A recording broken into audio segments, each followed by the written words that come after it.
the Jesuits, man, I couldn't talk enough about these guys. These guys and all their associated Templar Knights and all these agents of Rome, you know, these people are so good at what they do. And in infiltration, if you read history about how they would get right up to influential monarchs, for instance, in the Slavic countries when they were Christianizing them, they wanted to get right, because the thing was with us, right? You can't defeat us in direct warfare on our own land. When we're united, you just can't do it. You mentioned this in the comment. Go into that. Carpathians and exactly. With the Slavic countries, right, and Eastern Europe to some degree in general, we're all related, and we all used to be tribally separate, but we had a federation. Like if we had a common enemy, would unite, like, you know, from Power Rangers, where all the, you know, do you know what I'm talking about? When all the Power Rangers had their own vehicle, and they were all independent, but then when they had a common enemy, they would form into this one Mega Ranger. Without a question. It was like that, like, and they were like, you know, first the Medo-Persian, every major empire tried to conquer us and failed, and the Romans learned that lesson, and they're like, okay, we have to internally overthrow them, and so, you know, they're primary agents of what's the word, subversion, or the Jesuits. Again, I mean, it's just in history over and over. All these France and Great Britain and Germany, there were periods where they were just getting kicked out because people were realizing they were controlling the whole government, and then they would find their way back in again because they will use different organizations under different names. They won't come in as a priest with a, you know, a collar around his neck. They'll come in like a charity, or they'll come in like Alex Jones, or they'll whatever. You know, they are snakes. They'll change their skin, and so they did that whole process to us. And I'm gonna, you know, I mean, I might as well go into some documents, if you don't mind, because it talks about this.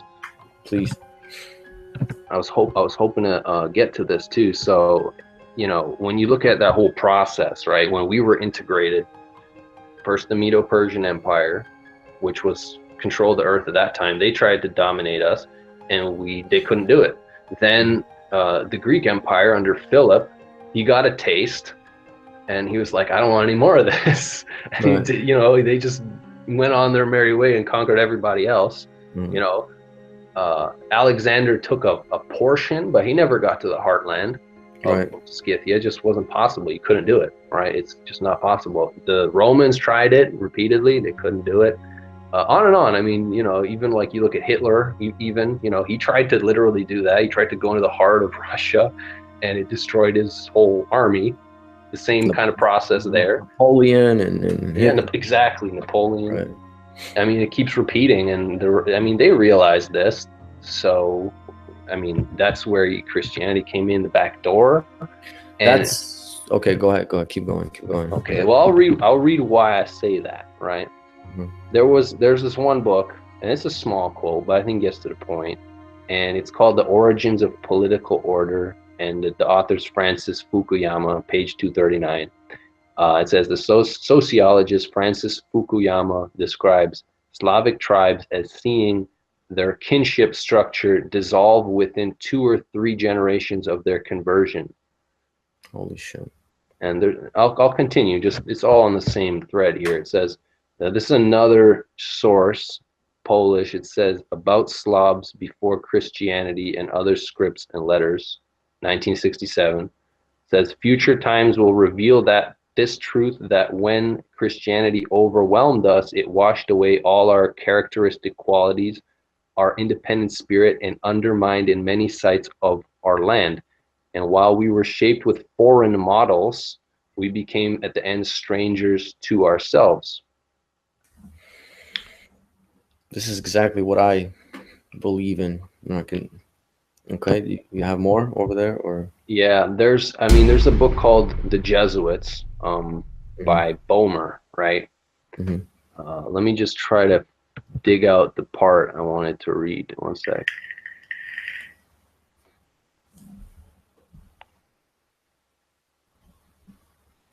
Okay, so this is during the, when is this? this is after the actual conversion, right? But it's talking about how the Jesuits would operate.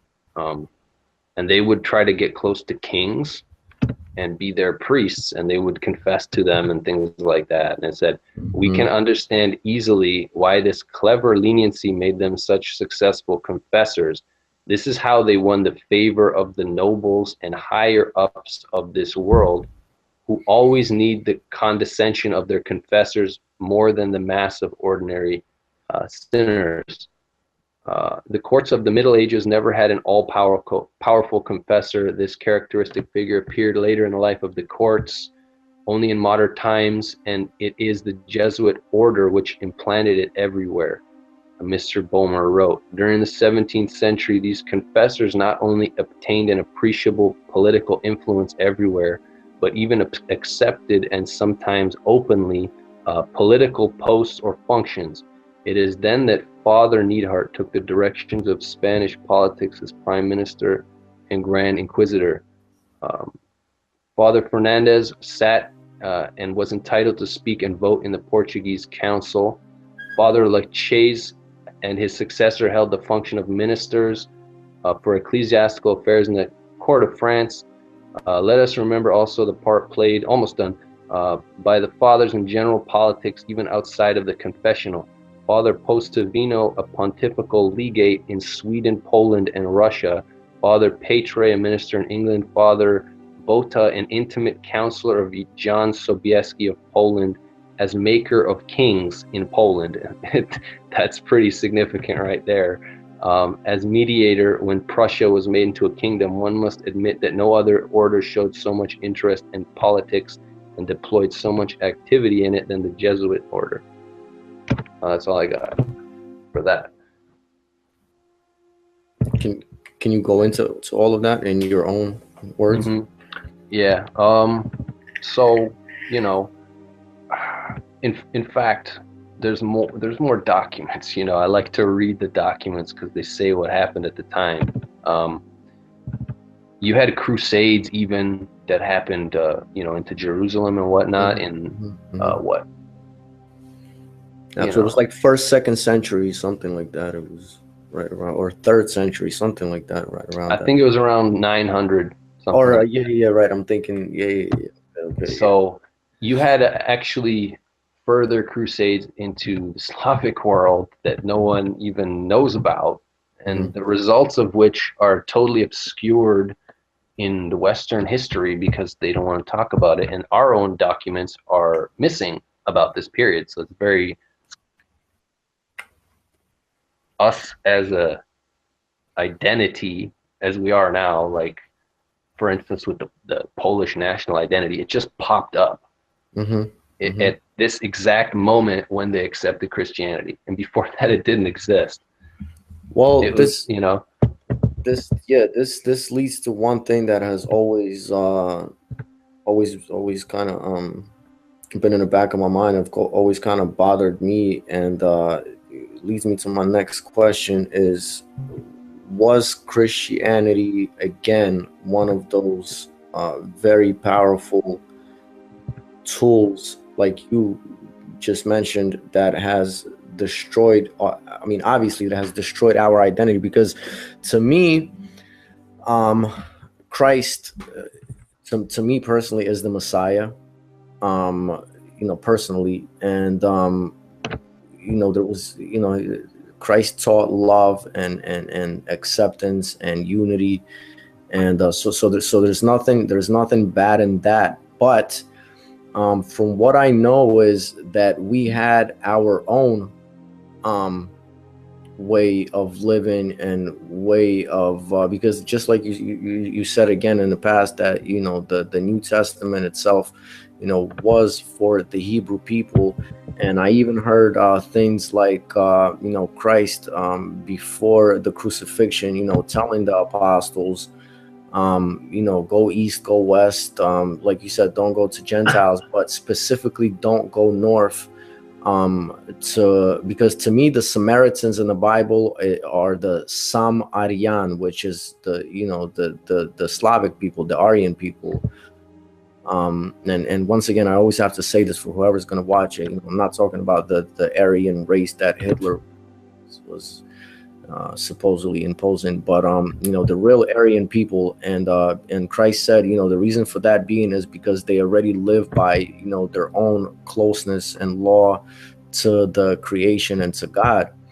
And Slavic and Aryan and if you want to trace back to Scythians, they lived very closely with the land, and they were very spiritual. And the reason I say why Christianity and the Christianing of the Slavic nations were a nefarious tool is because so many people, and again, you said not a lot of people talk about this, that it's not like they came and they were like a Jehovah Witness and knocked on your door and say, hey, do you want to accept this? Like, they were imposing that on people with physical force and torture and killing. And so many thousands and maybe even millions of people have died during that time, burning of villages and things like that. So can you go deeper into that? Like how Sure, yeah. I mean, I'm looking right now at a source from 790 AD, 100 years before any of us were quote unquote converted, from Alcuin to Colcu, from the West, working for the holy quote unquote church.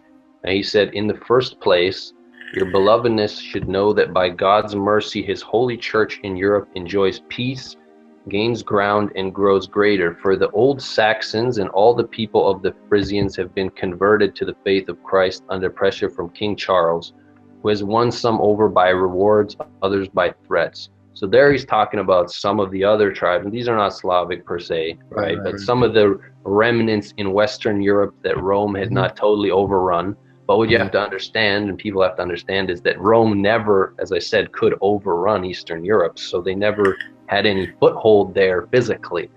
So they totally ran the Western European tribes out and converted the rest. And so you have principally Roman people and culture in Western Europe now because of that. But they could never do that to the East. And I'm going to continue reading.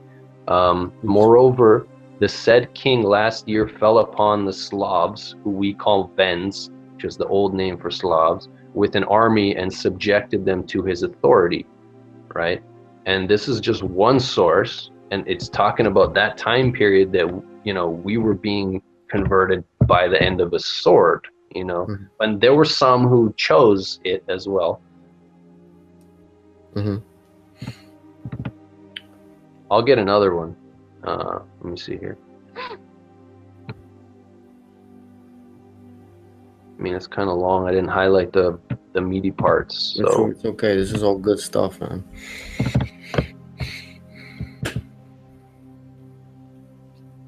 Okay, here's one, I think.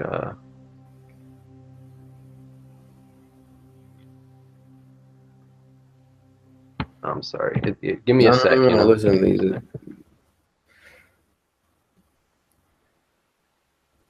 yeah, and while you're looking that up, so from what I understand so far of what you brought up is that they couldn't historically they couldn't do it by force and warfare for a long time, and then they had this tool as Christianity, and kind of used trickery and things. I said trickery and things like that to convert us. Yeah, because we had our native culture and we had our gods that we worshipped, which is not good, but nonetheless it was ours or whatever. But then what they did was they pretty much replaced our gods with their gods, and our culture with their culture, and our way of living with their way of living, and therefore they gained total control over the society, And here's another one. Go ahead. Yeah. No, I'm sorry. Go ahead. Conversion of the Corinthians. Right. There's this guy. He has a website. It's called yasa.org. And he goes through all these old Slavic texts looking for connections, right? So he digs up a lot of really interesting things. What's this from? Let me see. Okay, this is called the conversion of the, yeah, that's what it's called, the conversion of the Corinthians. In the year of our Lord 796, so same time period roughly as the previous quote, same thing going on. The Emperor Charlemagne, so king of the Holy Roman Empire, right, namely determined that Count Eric with him a great army should drive out the Huns. They almost did not resist, and through the aforementioned court submitted themselves to the Emperor Charles. And the same year Emperor Charles sent his son Pippin with a great army into the land of the Huns. He, Pippin, advanced their famous settlement, what was called Rinch, where all their dukes once more submitted themselves to Pippin. As he returned back, as he returned back, Pippin entrusted it to Bishop something or other until the arrival of his father, the Emperor Charlemagne, to govern and teach the Christian faith to those people of the Huns and Slavs that remained. So yeah. So again, you know, same idea. So do you think, but wouldn't you agree that from that, you know, from the conversion period, that the Slavic people as a whole have definitely been weakened all the way up to now, whereas because to me,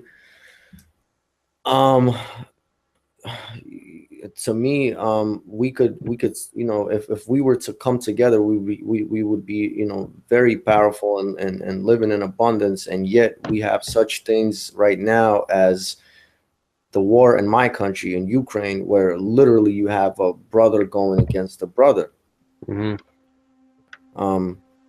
So do you think that was the point where we were completely weakened and things just kept getting on? Because even like things like alcohol, I heard theories like it was specifically designed, you know, the percentage, the volume of the alcohol and things like that was specifically designed for the destruction of Slavic people and our identity. Mm-hmm. We're not even, you know, we're not even supposed to be using such things as we have no need for alcohol and things like that. And even in your comment, you said, you know, are women being used for sex slave trade? But basically my question is, do you think that was the beginning of our whole division? I think yeah. Sorry, finish your statement. No, go ahead. Basically, yeah, well, I was done. Okay. Yeah, I believe that we are now, as individuals in whatever, Ukraine or Poland or Russia, we're all the same people. We literally spoke the same language before this conversion, right? And the effect on the language was essentially the unmaking of